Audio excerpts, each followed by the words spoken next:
하나님의 말씀은 구약성경 757페이지 에스더 8장 3절로 6절까지 말씀입니다. 저부터 한 절씩 교독하여 읽도록 하겠습니다. 3절입니다. 에스더가 다시 왕 앞에서 말씀하여 왕의 발 아래에 엎드려 아각 사람 하만이 유다인을 해하려 한 악한 꾀를 제거하기를 울며 구하니 왕이 에스더를 향하여 큰 교를 내리는지라 에스더가 일어나 왕 앞에 서서 이르되 왕이 많이 즐거워하시며 내가 왕의 목전에 은혜를 입었고 또 왕이 이 일을 좋게 여기시며 나를 좋게 보실진대 조서를 내리사 아각 사람 함부다다의 아들 하만이 왕의 각 지방에 있는 유다인을 진멸하려고 꾀하고 쓴 조서를 처리하소서.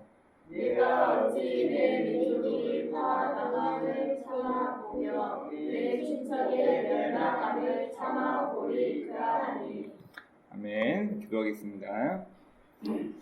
하나님, 오늘도 우리에게 귀한 건강 허락하시고 주 앞에 나와 예배 드리게 하심을 감사합니다. 하나님, 우리가 살고 있는 이 나라 또한 누군가의 희생과 누군가의 헌신 때문에 세워졌고 또 누군가의 죽음으로 이 나라가 지켜져 왔음을 우리가 기억하는 한 주가 되게 하옵소서. 우리는 우리의 욕심을 따라서 너무 쉽게 죄악을 탐하고 내 이익을 위해서 내 양심을 팔고 또 나에게 도움이 될 만한 무엇인가를 위해서 우리는 하나님의 말씀보다는 사람의 말을 쫓아 인간의 욕심과 본성을 쫓아 행했음을 주 앞에 먼저 고백합니다.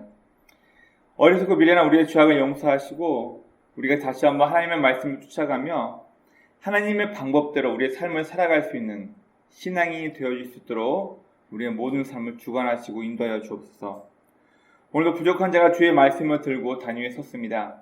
하나님 마음을 가감없이 전달하는 입술 되게 도와주옵시고 또한 듣는 우리의 귀를 복되게 하사 이 말씀이 종교행사로 끝나는 시간이 아니라 우리의 마음판 깊이 새겨져서 우리의 삶을 움직이는 하나님의 말씀이 우리의 삶의 지표를 펴주고 방향을 제시할 수 있는 그런 나침판 역할을 할 수 있도록 주님 도와주옵소서. 예배 시작입니다. 마치는 모든 순간까지 우리 주의 성령께서 우리의 생각과 우리의 마음을 주장하여 주옵소서. 감사하며 예수 그리스도의 이름으로 감사하며 기도드립니다.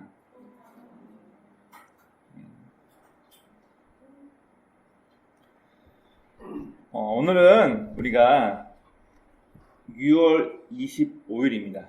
어떤 날이죠? 네. 당시 북한과 남한의 이념이 달랐던 것 때문에 주일날 밤에 북한이 먼저 무기를 앞세우고 와서 우리나라를 쳐서 큰 전쟁이 일어나게 됩니다. 이 민주주의를 수호하기 위해서 유엔군을 포함한 미국 많은 나라들이 우리나라에 와서 참전하였고 또 이스라엘은 유엔군이 움직이기 위해서 어마어마한 돈을 지불했습니다. 우리만 모를 뿐 이스라엘 가면은 걔네들이 자랑스럽게 그 얘기를 해요. 유엔군이 움직이지 않을 뻔한 걸 우리가 막대한 돈을 내서 유엔군이 모여져서 니네 나라로 파병되었다. 자, 어쨌든 이 나라는 지금 누군가가 많은 희생과 또 전쟁을 통해서 이 나라가 지켜져 왔고 또 지금까지 이렇게 보존되어 오고 있습니다. 나만을 위해서 일한 것도 힘들지만 타인을 위해서 일하고 산다는 것 그러면 참 어렵고 힘든 일인 것 같아요. 오늘은 이 에스더 말씀을 통해서 함께 나만을 위한 것이 아닌 누군가 우리를 위한 우리 태도에 대해서 한번 하나님의 말씀을 통해 같이 좀 나누어보고자 합니다. 오늘 말씀은 페르시아, 메데 바사라는 나라의 왕으로 채택된 한 유다인이 누군가의 강교의 꾀로 인해서 자신의 민족 유다 사람이 다 진멸당할 위기에 처해 있어요. 이때 죽으면 죽으리라 죽을 각오를 하고 왕 앞에 나가서 내 민족을 좀 살려달라고 간청하는 한 여인의 이야기입니다. 오늘 배경은 바사 왕국, 페르시아가 멸망하고 메데, 바사라고 얘기하는데 이 바사 나라가 얼마나 크고 또 이 나라를 세운 사람이 누구인가에 대해서 간략하게 제가 한번 언급하고 넘어가려고 합니다. 자, 먼저 지도를 한번 볼까요? 자, 여기가 지중해이고 여기 작은 점으로 찍혀 있는 게 지금의 이스라엘입니다. 그러면 노란 부분이 그 당시 메데파사 나라 전체 영역이에요. 얼마나 큰 거예요. 인도까지 장악해가지고 이 인도 쪽에서 코끼리까지 들여올 정도로 이 메데파사는 엄청나게 큰 제국이었습니다. 자, 이 메데파사를 다스리던 당시 왕 중에 키루스, 고레스라는 왕이 나오는데요. BC 538년에 이 고레스 왕이 칙령을 내립니다. 어떤 칙령을 내리냐면은 메데파사가 되기 전에 바벨론이라는 나라가 여러 민족이 공부 잘하고 왕족, 귀족들을 다 잡아와가지고 포로로 잡아놓고 있었는데 이 키루스 왕제, 고레스 왕제가 어떤 칙령, 왕의 명령을 내리냐면 나는 하나님을 경외하는 왕이다. 너희들은 다, 특히 이스라엘 사람들은 각자 자기 고국으로 돌아가서 성전을 세우고 너네 고향에서 하나님을 섬기며 살면서 다만 우리에게 세금만 바치고 자유롭게 너네 도시로 다 돌아가라고 왕의 칙령을 내립니다. 자, 그게 옆에 보이는 대형 박물관에 있는 유명한 고레스 왕의 칙령서가 담겨있는 실린더입니다. 자, 이게 뭐냐면은 일종의 도장이야. 네. 토판에다가 길게 진을 깐 다음에 이 실린더를 쭉 밀면 음각, 양각으로 글씨가 새겨져 있습니다. 바로 지금의 편지처럼 새겨지는 거고, 이 토판을 펼쳐보면은 이 글씨의 내용 중에 고레스 왕의 칙령에 대한 내용이 여기에 담겨져 있습니다. 지금 대형 박물관에 잘 전시되어 있습니다. 자, 에스더 이 황후가 활동하는 이 나라가 바로 고레스 칙령에 의해서 이스라엘 사람들은 3차에 걸쳐서 고국으로 돌아갑니다. 자, 이 그림을 하나 따와봤습니다. 이 고레스 왕이 뭐라고 했냐면 나 바사 왕, 페르시아죠. 나 고레스 왕이 선포한다. 하늘의 하나님 여호와께서 내게 이 땅을, 이 나라를 전부 다스리게 하셨다. 그리고 이제 유다 땅 예루살렘을 올라가 성전을 건축하라 명령하셨다. 이 나라에 사는 사람 중 하나님을 섬기는 백성은 모두 예루살렘을 올라가 그곳에 계신 너네 하나님 여호와 하나님을 잘 섬겨라. 자, 이렇게 명령을 내렸습니다. 자, 그런데 오늘 우리가 읽었던 이 에스더 말씀은 하나님의 명령을 지키지 않고 남아있던 사람들이 당한 화해에 대한 이야기입니다. 자, 먼저 고레스 왕의 칙령, 왕의 명령을 내린 이후에 우리 보통 이제 외울 때 센이라고 외워요. S-E-N. 스룹바벨 1차, 에스라 2차, 3차 느헤미야에 의해서 이스라엘 사람들은 3번에 걸쳐서 페르시아 땅에서 고국인 이스라엘 땅으로 돌아오게 됩니다. 자, 그런데 문제는 바벨론이라는 나라에 의해서 유다 땅이 완전히 멸망당하고 바벨론 나라로 포로로 끌려갔을 때 이 바벨론 왕이었던 느부갓네살 왕이 이스라엘 사람들에게 좋은 이미지를 가지고 이들을 잘 대해줍니다. 그 이유가 뭐냐면 나중에 공부하면 알겠지만 요시아라는 왕이 바벨론과 이집트가 칼크미시 전투라는 유명한 역사에 나온 전투가 있습니다. 칼크미시 전투 때 이집트가 군대를 이끌고 아시아 나라하고 손을 잡고 바벨론을 무찌르러 전쟁하러 가고 있을 때 유대의 작은 나라에서 이 요시아라는 왕이 지원군으로 남쪽에서 북쪽으로 올라오고 있던 이집트 군대를 막아요.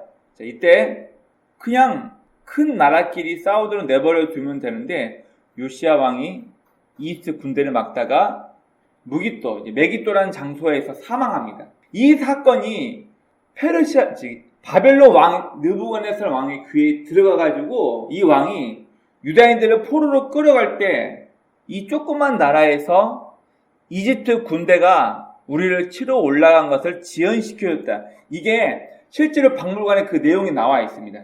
그 내용 때문에 바벨론 왕은 이스라엘 사람들을 포로로 잡아오긴 했지만 이들에게 사유재산 제도를 인정하고 투표권까지 이 사람들에게 제공합니다.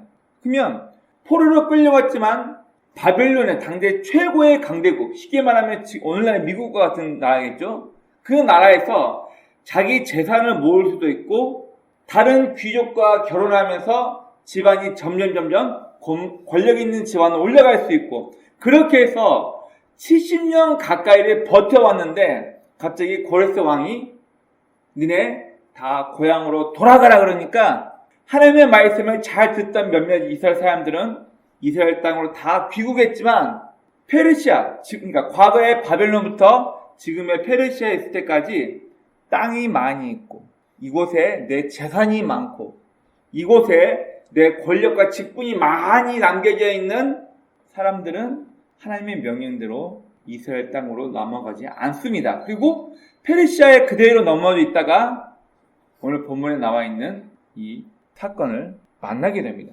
오늘 본문의 배경은 바로 고레스 왕의 칙령이 있음에도 불구하고 고국으로 돌아가지 않고 이 땅이 좋사오니 여기가 살기 편합니다라고 페르시아 땅에 머물러 있다가 화를 당하게 되는 이스라엘 사람에 대한 이야기이고, 또 에스더라는 주인공, 오늘 본문에 황후로 간택된 에스더라는 여자 때문에 이스라엘 민족이 어떻게 큰 구원을 이루게 되는지에 대해서 이야기하고 있는 부분입니다. 자, 우리 쉽게 제가 성경 입전령에는 만화를 한번 따왔습니다. 에스더는 일정한 기간 내에는 왕을 만나러 갈 수가 없습니다. 그런데 3일 동안 금식하고 내 민족을 살리기 위해서 내가 죽을 각오를 하겠다. 죽으면 죽으리라 하고 왕을 만나러 갑니다. 그 이유가 뭐냐면 아각 사람 하만이라는 사람이 왕에게 왕이셔. 내가 세금을 많이 왕에게 갖다 바치겠습니다. 대신 이스라엘 사람들은 지금 왕에게 대하여 왕 말고 다른 신을 섬기는 애들은 반역을 할 수 있는 사람들이니까 얘네들을 다 숙청하고 얘네 재산을 다 빼앗아서 왕의 국고에 다 집어넣겠습니다. 이렇게 왕을 잘 설득해가지고 왕의 조서, 어인이 찍힌 조서를 페르시아, 메데바사 왕국 전국에 다 보내가지고 앞으로 3일 후 근처의 이스라엘 사람들은 다 칼로 죽이고 그들의 재산은 다 빼앗아 왕에게 바쳐라.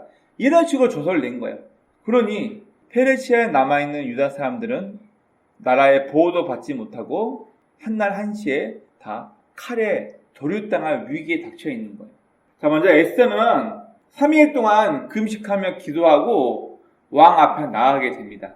오늘 본문에서는 에스더가 왕 앞에 나가 왕의 귤을 만지고, 이 말은 뭐냐면은 왕의 귤을 만진다는 것은 내가 너를 접견하겠다, 너와 만나는 걸 허락하겠다라고 왕이 허가를 하고 에스더가 왕에게 부탁합니다.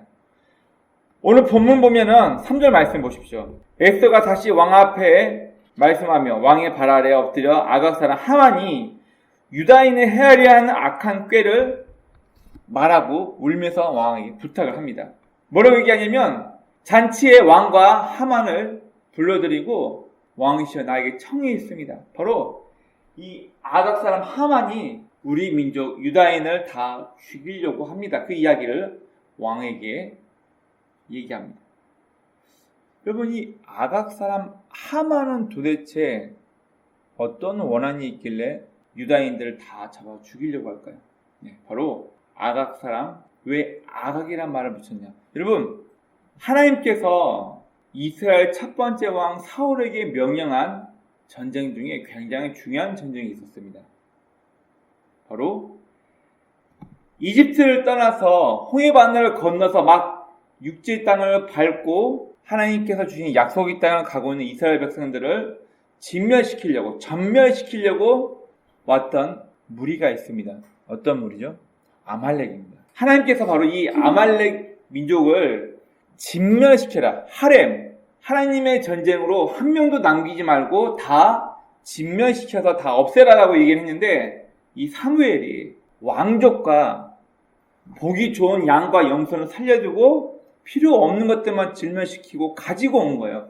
바로 하나님께서 사울 왕을 통해서 이 아말렉 민족은 완전히 진멸시키려고 명령했는데 그 명령을 어겨가지고 그때 살아남은 왕족 중에 한 명이 누구냐면 바로 아각이라는 사람이 나와요. 그 아각 사람의 후손이 누구냐면 여기 나와 있는 하만입니다. 이 하만이 바로 이스라엘에게 좋지 못한 감정이 있어가지고 왕을 설득하여서 유다인들을 전체를 다 죽이려고 작전을 세웁니다. 이걸 알게 된 에스더가 오늘 본문에서 왕 앞에 나가 내 민족을 좀 살려주십시오라고 왕에게 부탁하는 부분이 오늘 본문의 내용입니다. 그림 내용 보면 바로 이 사람 하만이 에스더가 말한 유다인을 다 잡아 죽이려고 하고, 에스더는 나와 내 민족을 죽이려고 하는 사람이 바로 저 사람 하만이다라고 얘기해서 하만은 결국 자신이 죽이려고 했던 에스더의 수양 아버지, 원래는 친척이 아니라 포로기 때 부모 없이 죽어서 고아가 된 이 에스더를 아버지처럼 키운 사람이 바로 모르드게라는 사람인데, 이 모르드게가 꼴보기 싫어가지고 하만은 자기 집에다가 20m 남짓의 장대를 만들어가지고 하만은 이 모르드게를 죽이려고 했던 거예요. 소문이 난 거예요. 왕시여, 하만이 모르드게도 죽이려고 자기 집 앞에 장대를 20m 높이의 장대를 매달고 있습니다. 자, 나중에 성경을 잘 보면은 하만이 이대로 있다가 내가 왕비에게 죽게 생긴 거예요. 왕비가 유다 사람인지도 몰랐어요. 왕비 앞에 붙잡고 하다가 왕에게 화가 난 거죠. 저것이 내 왕비까지 겁탈하려고 한다. 이래서 결국 하만은 왕의 화를 입고 자신이 모르드게를 잡아 죽이려고 했던 장대 끝에 자신이 매달려서 결국 하만은 사형을 집행당합니다. 자, 이 장대는 원래는 이제 이런 모습이 아니고요. 긴 나무 꼬챙이에 사람의 신체를 꿰가지고 모든 사람이 그 시체를 보면서 경각심을 이루게끔 이 수메르 때부터, 그리고 바벨론에서 포로나 정치범들을 잡아 죽이는 방법으로 산채로 사람을 꼬챙이에 끼워가지고 많은 사람이 저 사람이 왜 죽었냐 보이게 만들려고 만든 방법이 장대입니다. 그리고 이후 로마 시대 때 이게 십자가형으로 발전되어서 나라에서 배반을 하거나 정치범들을 죽일 때 모든 사람 앞에 본보기로 삼기 위해서 사람을 가장 고통스럽고 힘들게 죽이고 남 끝에 매달아서 본보기로 보이기 위한 사형 방법이 바로 이 십자가형입니다. 자, 오늘 본문은 아각 사람, 아말렉의 후손이죠. 아각 사람 하만이 유다인들을 다 멸절시키려고 준비를 했었는데, 이걸 알게 된 모르드게와 에스더가 이 사건을 막기 위해서 나를 위해서가 아니라 우리를 위해서 힘쓰고 노력하는 본문의 내용이 오늘 읽었던 본문에 잘 실려 있습니다. 물론 이 사건 이후 이스라엘에서는 불임절이라고 해서 행사를 만듭니다. 물론 이제 처음부터 이스라엘 백성들이 고레스 왕의 칙령에 의해서 자기 고국으로 돌아왔다면 이런 일은 발생하지 않았겠지만, 페르시아 땅에 자기네들이 그동안 일궈놓은 재산과 많은 것들을 포기하지 못하고 말씀을 어기고 페르시아에 남아있다가 이 화를 당할 뻔한 이스라엘 사람들, 그러나 이들은 모르드게와 에스더의 노력으로 인해서 큰 화를 면하게 됩니다. 나보다 우리를 더 먼저 생각했다는 거죠. 여러분, 오늘 본문은 나의 범위, 우리 가족, 내가 얻을 수 있는 이익, 내 배우자, 내 자녀, 이 범위를 뛰어넘지 못하면 결단코 우리를 생각할 수 없는 것입니다. 바로 나의 범위를 극복해야만 하는 신앙인의 삶의 태도에 대해서 이야기를 하고 있습니다. 그럼 우리 신앙인들이 나만을 위해서, 내 가족만을 위해서 무언가를 생각하고 모든 삶의 태도가 거기에 집중되어 있다면 누가 우리가 믿는 하나님을 믿고 싶어 하겠습니까? 아우, 쟤는 너무 이기적이야. 쟤는 자기밖에 몰라. 아우, 쟤는 지할 만하냐고 동료를 위할 줄 몰라. 여러분, 그렇다면 누가 그 사람을 보면서 그가 믿는 예수 그리스도에게 관심을 갖겠습니까? 여러분, 다시 말하자면 우리 신앙인이 내가 속해 있는 내 가정과 내가 속해 있는 내 직장과 나와 몸 맞고 나와 함께 생활하고 있는 누군가를 신경 쓰지 않고 나만을 위해 살고 있다면 그건 누가 보이지 않는 하나님을 이들에게 소개할 수 있겠습니까?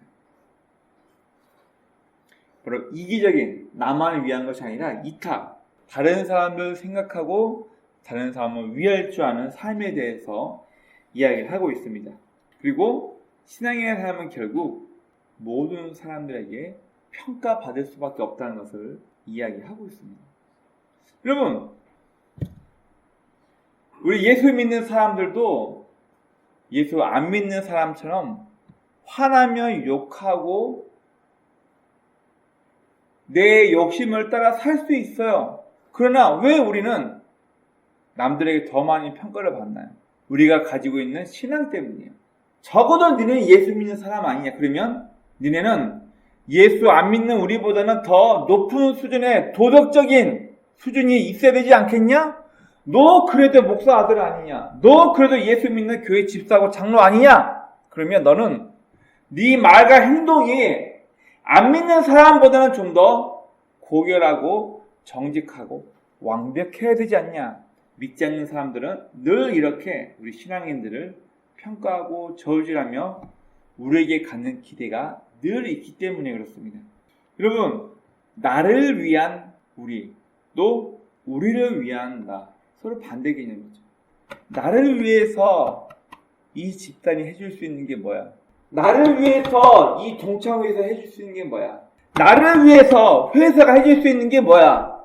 여러분, 어디에 집중되냐? 결국은 내가 받을 수 있는 거, 내가 얻을 수 있는 거, 내가 좀 더 올라갈 수 있는 거. 여러분, 우리 젊은이들 뿐만 아니라 우리가 회사, 직장을 구할 때 연봉은 어떻게 되고, 회사 직원 복지는 어떻게 되고, 이걸 따진 이유가 뭐냐요? 나는 이 회사에 내 생명과 같은 내 노동력을 제공할 테니까 이 회사가 나를 위해서 뭘 해줄 수 있어. 이것만 집중하는 게 나에게 집중되는 삶이에요. 그러나 반대로 가정을 생각해 볼까요? 가정. 한없이 헌신해야 돼요. 한없이 우리 자식들 때문에, 우리 자녀들 때문에 고생하고 수고하고 참아야 되고 인내하면서 서로 참아야지만 가정이 잘 이루어지는 거예요. 이유가 뭐죠? 내 가정을 지키기 위해서. 우리나라 마찬가지지만 이스라엘에서는 나이 50, 60 됐다고 어린이라고 취급하지 않습니다. 결혼하고 책임져야 할 자식이 있는 사람을 어린이라고 얘기하지, 나이 많고 결혼했어도 아이가 없으면 어린이라고 얘기를 하지 않아요. 이유가 뭘까요?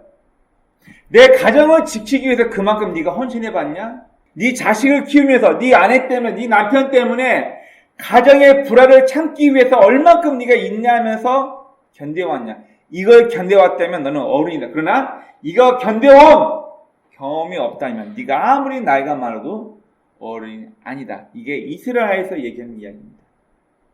우리도 마찬가지죠. 쉽게 얘기해서 내 이익을 위해서 내가 얻게 될 것에 집중할 수 있는 집단은 회사입니다. 그러나 우리를 위해서 내가 희생되더라도 가정처럼 서로의 헌신이 있어야지만, 나를 위해서가 아니라 우리를 위해서 나도 너도 우리 모두가 희생하고 헌신해야 돼. 가정과 같은 곳은 우리 공동체를 위해서 내가 존재하는 것을 이야기합니다.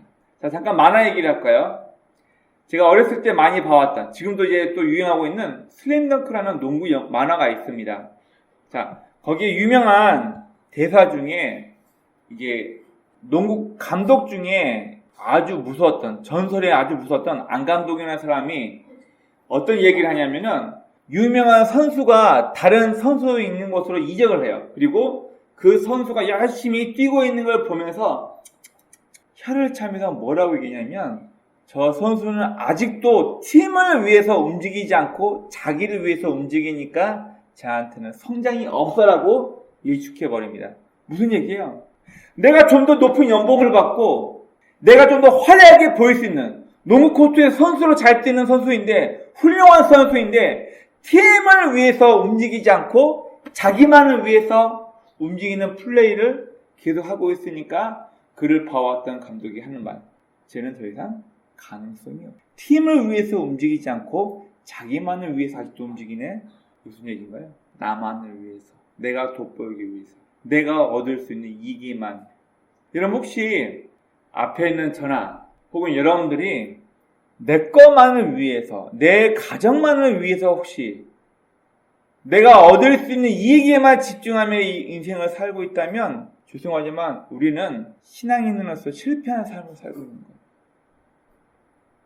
저를 보고 있는 내 주변 사람이, 여러분들을 알고 있는 여러분 주변의 지인들이, 우리가 몸담고 있는 직장 동료들이 우리의 모습을 보면서 나만을 위해 살고 있다면 우리 신앙인은 잘못된 길을 가고 있는 것입니다.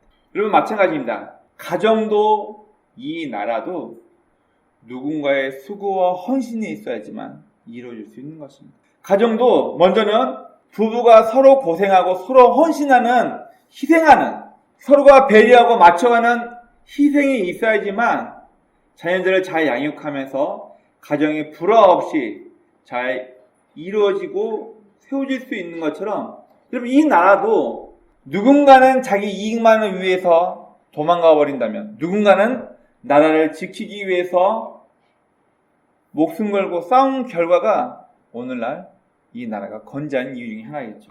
여러분 제가 어렸을 때 야 공부해서 남주냐 제발 공부해라. 이 이야기가 부모를 통해서 가장 많이 나오게 된 배경이 뭐냐면 우리나라 이조 시대 때부터의 관습 때문에 그렇습니다. 많은 사회학자가 그렇게 얘기하는데 우리나라에는 장원급제라는 제도가 있었어요. 무슨 말인가요? 네, 공부 잘하는 장원급제. 가장 똑똑한 인재 한두 명만 골라 채택하고 나머지는 버려버리는 제도가 장원급제 제도였어요. 여러분 그러다 보니 우리나라에서 가장 쉽게 자원도 없어 주변에서 외세 침략이 많아 우리나라에서 가장 빠르고 쉽게 출세할 수 있는 비결이 뭐냐면 오로지 공부해서 좋은 대학 가는 거였어요. 오로지 공부 잘해서 장원급제하는 거였어요. 이게 집안을 일으키는 출세의 가장 빠른 지름길이었기 때문에 우리나라 부모들은 과거부터 지금도 마찬가지죠. 무조건 공부 잘해야 된다. 무조건 공부 잘해서 네 출세해야 된다. 여러분 반은 맞고 반은 틀린 이야기입니다. 저는 제 아이들이 그렇게 얘기합니다. 네가 힘있고 능력있고 공부를 잘해야지만 네가 남을 도와줄 수 있는 거지 네가 공부도 못해 힘도 없어 키도 작아 남 못 도와줘. 그러면 너는 항상 남 도움만 받고 살아야 돼. 네가 힘있고 능력있고 공부를 잘해야지만 남을 도와줄 수 있어. 목적이 뭐냐면 공부해서 남 주는 인생을 살아야 된다는 얘기. 내가 힘있고 능력이 있어야지만 누군가를 이끌어주고 힘있게 도와줄 수 있지만 내가 힘이 없다면 내가 그를 위치에 있지 못하다면 우리는 잘못된 모습으로 전락할 수 있습니다. 제가 한 번은 제 선배와 이런저런 얘기를 하다가 돈, 물질에 대한 이야기를 했는데요.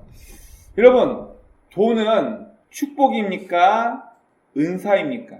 돈은 축복일까요? 은사일까요? 이 부분에 대해서 신앙인들이 명확하게 다잡을 하지 못하면 우리의 신앙은 잘못될 확률이 굉장히 큽니다. 여러분 돈은 축복이 아니에요. 돈은 은사입니다.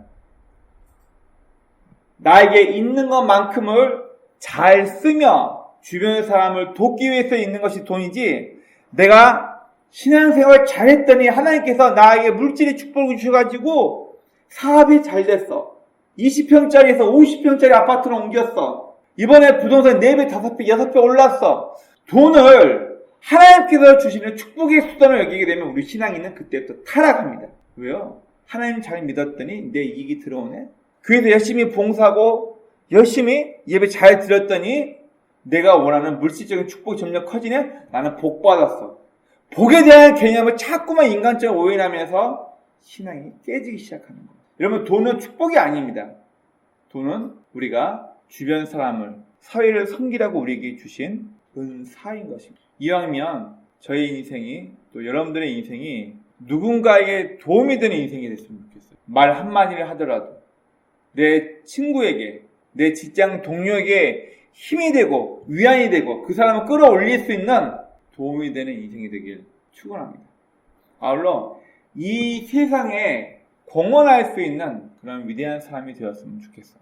미국에서 조나단 에드워즈라는 신앙인의 후손과 당시 똑같이 살았던 막스 듀큐라는 한 좀도둑의 삶을 조사해서 그들의 후손이 어떻게 나왔나 조사해 본 적이 있습니다.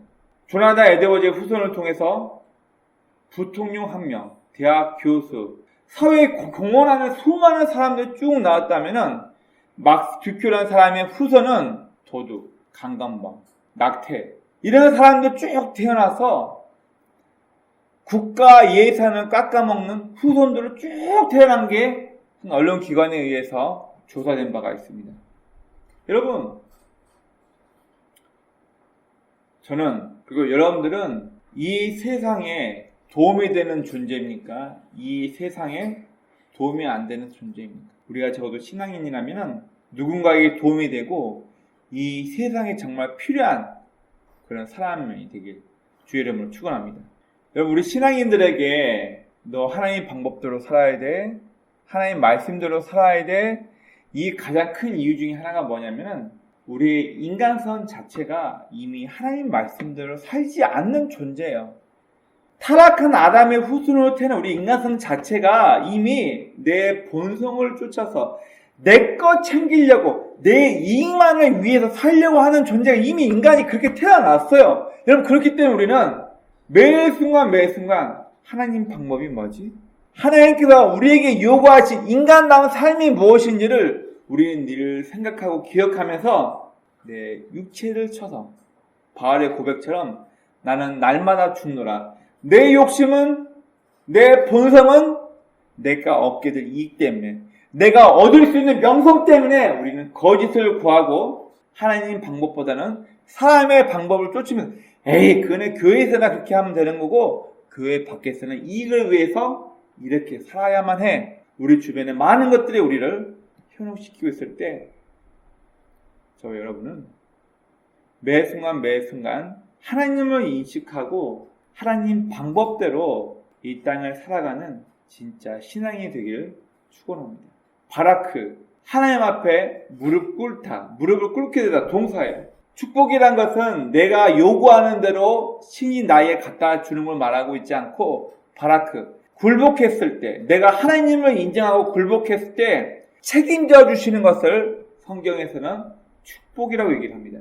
우리의 모든 삶이 하나님 앞에, 그의 말씀 앞에 굴복하여서 하나님께서 책임져 주시는 은혜를 날마다 경험하는 저와 여러분의 복된 인생이 되길 주의 이름으로 축원합니다.